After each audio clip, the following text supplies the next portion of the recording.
স্বেচ্ছাসেবক দলের ৪৫তম প্রতিষ্ঠা বার্ষিক উপলক্ষে সাবেক রাষ্ট্রপতি শহীদ জিয়াউর রহমান বীরোত্তমের মাজারে পুষ্পস্তবক অর্পণ এবং আলোচনা সভা অনুষ্ঠিত হয় চীনমৈত্রী আন্তর্জাতিক সম্মেলন কেন্দ্রে। এই কর্মসূচিতে দলের নির্দেশনা অনুযায়ী উপস্থিত ছিলেন সুইজারল্যান্ড শাখার স্বেচ্ছাসেবক দলের প্রতিষ্ঠাতা আহ্বায়ক সালাউদ্দিন ভূঁইয়া সৈকত।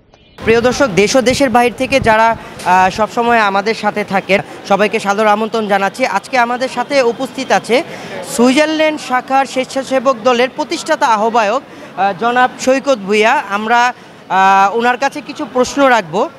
আজকে স্বেচ্ছাসেবক দলের যে ৪৫তম আজকে প্রতিষ্ঠাতা বার্ষিকী, এই প্রতিষ্ঠা বার্ষিকী হিসাবে আপনি সেই সুদূর সুইজারল্যান্ড থেকে বাংলাদেশে এসেছেন, আমরা বিভিন্ন মাধ্যমে জানতে পেরেছি।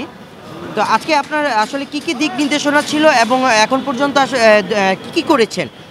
আসসালামু আলাইকুম, সবাইকে শুভেচ্ছা জানাচ্ছি। আমি অ্যাকচুয়ালি আমার এই প্রতিষ্ঠাতা বার্ষিকী ৪৫তম স্বেচ্ছাসেবক দলের প্রতিষ্ঠাতা বার্ষিকী উপলক্ষে আমি সুইজারল্যান্ড থেকে আগমন এই প্রোগ্রামে অ্যাটেন্ড করার জন্য, এবং আমার দিক নির্দেশনা ছিল সকাল ৭টা থেকে পতাকা উত্তোলন এবং আমাদের শহীদ জিয়াউর রহমান প্রেসিডেন্টের মাজার জিয়ারত করা এবং ফুল দেওয়ার জন্য প্রস্তুতি। এবং এই জায়গায় আসছি যে আমাদের রাষ্ট্রনায়ক তারেক রহমান সাহেব আমাদের দিক নির্দেশন দিবেন এবং সে পর্যায়ে আমরা ভবিষ্যতে কাজ করব। আচ্ছা, আমরা জানি যে আপনি প্রতিষ্ঠাতা আহ্বায়ক সুইজারল্যান্ড স্বেচ্ছাসেবক দলের।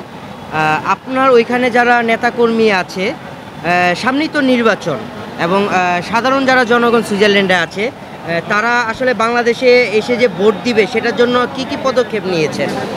অ্যাকচুয়ালি আমরা চাচ্ছি আমাদের সুইজারল্যান্ডের প্রবাসী যারা আছে, আমাদের নেতাকর্মী এবং ভাই ব্রাদার এবং বিএনপির অঙ্গ সংগঠন আরও যারা আছে, তাদেরকে উৎসাহী করছি যে আমরা নেক্সট নির্বাচনে আমরা দেশে ধানের শীষে ভোট দিব এবং আমাদের দলকে জয়যুক্ত করব। এই আশা প্রত্যাশা করে আমরা কাজ আরম্ভ করেছে এবং সবাইকে উৎসাহ করছি যে দেশে এসে যেমন সবাই আমরা ধানের শীষে ভোট দিতে পারি। আচ্ছা, কিছুক্ষণের ভিতরে ভারপ্রাপ্ত চেয়ারম্যান জনাব তারেক রহমান আপনাদের উদ্দেশ্যে দিক নির্দেশনা দিবেন।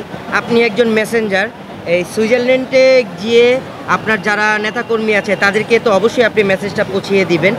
সেটা করার জন্য আপনি আসলে কতটুকু উৎসাহিত, কতটুকু আনন্দিত? আমি খুবই আনন্দিত যে আমার এই প্রতিষ্ঠাতা বার্ষিকী প্রোগ্রামে উপস্থিত থাকতে পারার জন্য, এবং আমি চাচ্ছি আমার দলের নেতাকর্মী যারা আছে সবাইকে আমার নেতা তারেক রহমান যে নির্দেশনা দিবে সেই নির্দেশনা অনুযায়ী কাজগুলো সম্পূর্ণ করার জন্য এবং দলের জন্য পরিশ্রম করার জন্য। এবং আমরা প্রবাসী, দেশের জন্য, দেশকে ভালোবাসি দেখে প্রবাসীতে রাজনীতি করি এবং প্রবাসী থেকে দেশে এসে দেশের মানুষের জন্য আমরা কিছু করার চিন্তা ভাবনা করতেছি।